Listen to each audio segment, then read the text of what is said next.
Hello, beautiful people, and welcome to We Are Here To, a podcast about mental health and life abroad.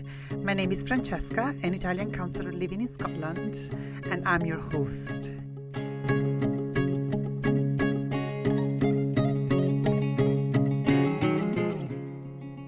Where to start talking about this? Let's say, in my experience of going abroad and well, that's the thing, right? Like I started saying going abroad, and then to me now going abroad is from the perspective of someone who lives in the UK. So every time that I think about going abroad, it means outside of the UK and, spending my holidays in my country means like spending your holidays in Scotland. So this episode most likely is going to be a bit confusing, but I'm trying to make it as clear as possible. Okay, so let's rewind a little bit and let's think about this. So when we go on holidays to our home country, so let's stay with that. When we come back, we may have mixed feelings. So we may be incredibly happy to be back because we are really excited about our life abroad in the hosting country. We have possibly like a better social network, better working conditions. We may be part of the lucky ones who have also very good weather. Unfortunately, that's not for me because I live in the west of Scotland, known for the rain and the miserable weather. But I'm sure some of you guys live somewhere warm. So good on you. You can go back to a very warm country.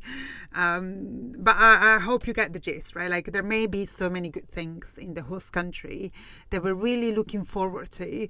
And there may also be things in the home country that we didn't agree with. And so leaving the home country to go back to the host country can actually be quite refreshing, and it can actually be our safe space. I mean, this entire season was about the emotional spectrum of holidays when living abroad. So if you're new to this podcast, I would invite you to remain curious about your experience of life abroad and your experience of life abroad when you go on holidays, and listen to the rest of the season and let me know what you think. My contact details are in the description below the episode. Going back to the point that I was making, if on one side, we are excited to go back to our host country, it's a reminder here that we live our experiences on a spectrum, and what I'm experiencing may not be the same as someone else in a similar condition.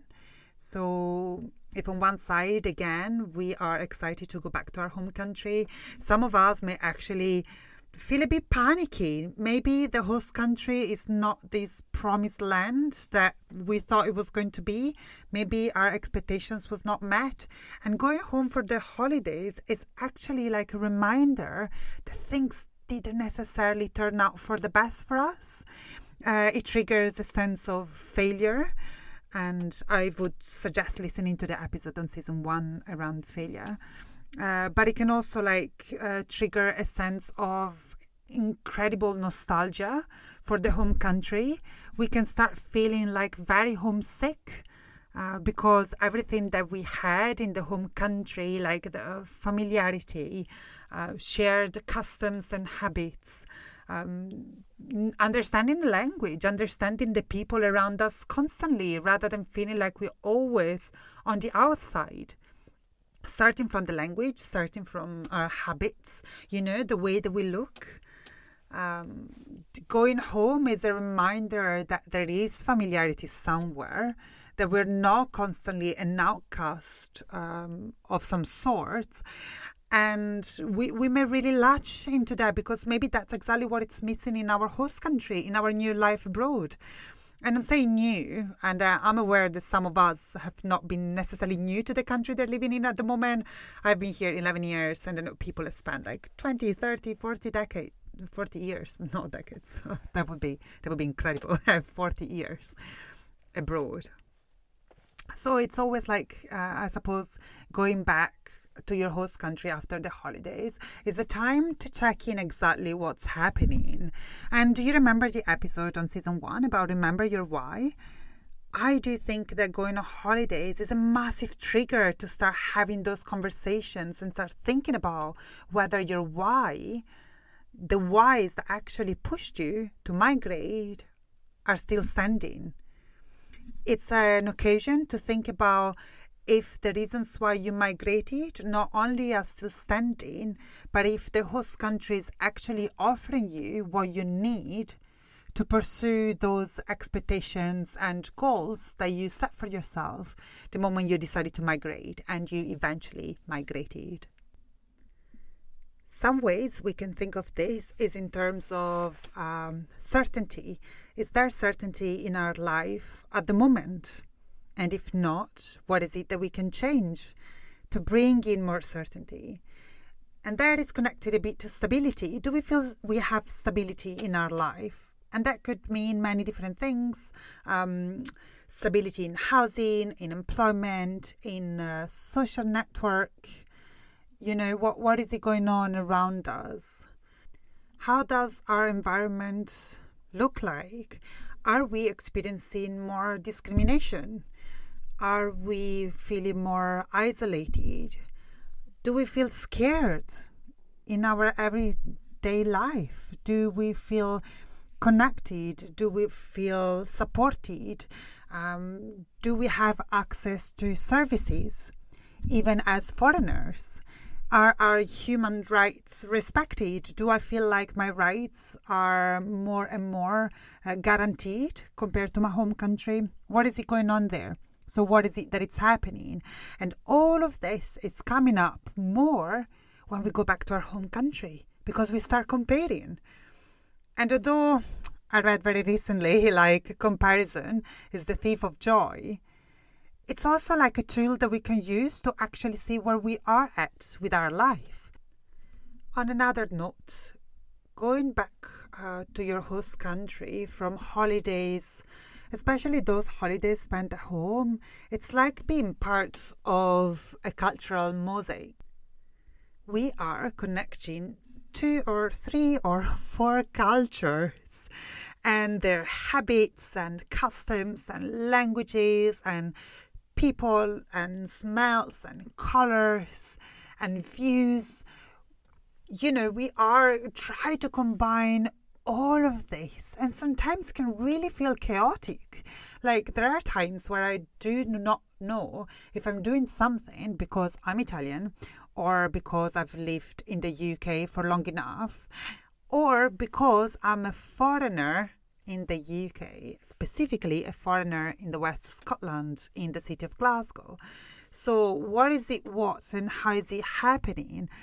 And it's very difficult to explain because most likely Scottish people would look at me and be like, no, what are you doing? And Italian peoples would be the same, like, what are you doing? You know, what are you talking about? And you're just like crushed in the middle. And going on holidays feels like being squashed in a way between the two if it doesn't feel right, or it can feel like we are really expansive and we are expanding beyond our physical borders.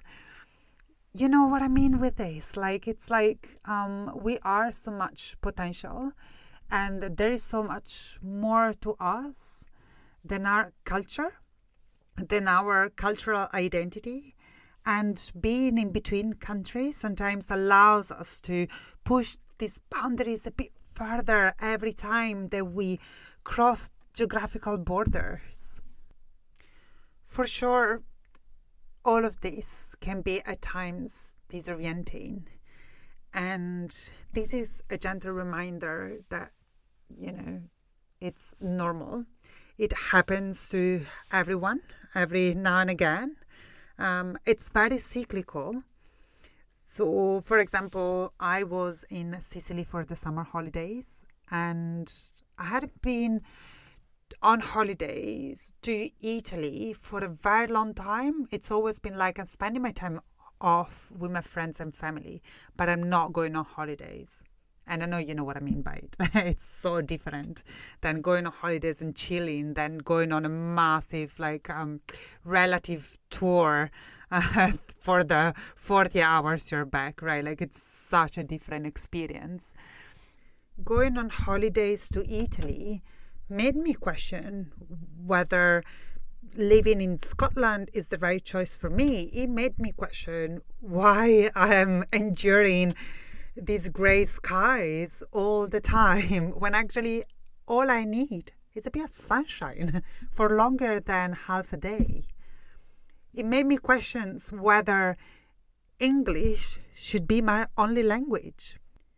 And then there are times that I go on holidays elsewhere, or I visit my friends and family in Italy, and we are having a good time, but I go back to Scotland and I'm fine. I'm actually happy to live abroad. I'm happy to use English as my only language. I'm happy that I discovered, and I know it may sound very strange, and I apologize for British people who are hearing this and they live abroad, but surprisingly, I love British cuisine, and I've managed to recreate some of the recipes, and I taught them to my mum when she came for a visit. And I'm starting really appreciating the landscape here. Like, I love Scotland. I love Scotland hills, Scotland rivers, Scotland small coastal fishing villages. Like, there is everything that I love about Scotland. That yes, I love being here. And it's going through this cyclical movement of, at the very extreme, it's like love and hate, but it is telling us of something. It is telling us how comfortable we are where we are, how happy we are where we are. And the thing that I always recommend is bring curiosity to it. What is it that you need right now? How is it that you can get there? What is it that it's creating a barrier between you and happiness? Or, if happiness feels like such a big word, what is getting in the way between you and comfort? And remember, if you're really struggling, reach out to your friends and family. And if life feels particularly difficult and it feels like you don't have anyone you can lean on to, just seek out professional support. I am working extensively with the community of people who chose a life abroad. And there are always recurring themes, which are my recurring themes. I went through them, and I'm still going through them. It's most of the times, it's just in a way, sometimes all of these struggles, they adjust. Sometimes they decrease in intensity. At times, I'm actually going into a massive, rage towards my host country or towards my home country. And it's part of the complexity of living abroad, but it doesn't have to be hard all the time. If there is one thing that I want to communicate, it's it also needs to be pleasurable and comfortable and comforting. So if you're struggling and it's difficult for you in this moment to have someone you can reach out to, contact a professional, link in with your GP, connect to activities and hobbies, and get out there. Even when it feels like you want to cram in, find the ways where you can actually be outwardly, because we strive, we survive, we actually live in connection and association with others. And most likely the reasons why everything feels so overwhelmingly difficult and excruciatingly painful, it's because most likely there is no connection and we are isolated and we're going through this alone. So please reach out. You matter. This podcast was made to tell people you guys, you all matter. You all matter to one another. You all matter to me. Even at times where it feels like we are invisible to the society we live in and the society we come from, we still do matter. And so I would like to conclude season 2 with a sneak peek of season 3, which I'm still unsure when it's going to come out. I need to take some time off to gather thoughts and think how I want to continue, but it's going to be all about relationships, so I'm pretty sure you want to stay tuned, and see you on season 3.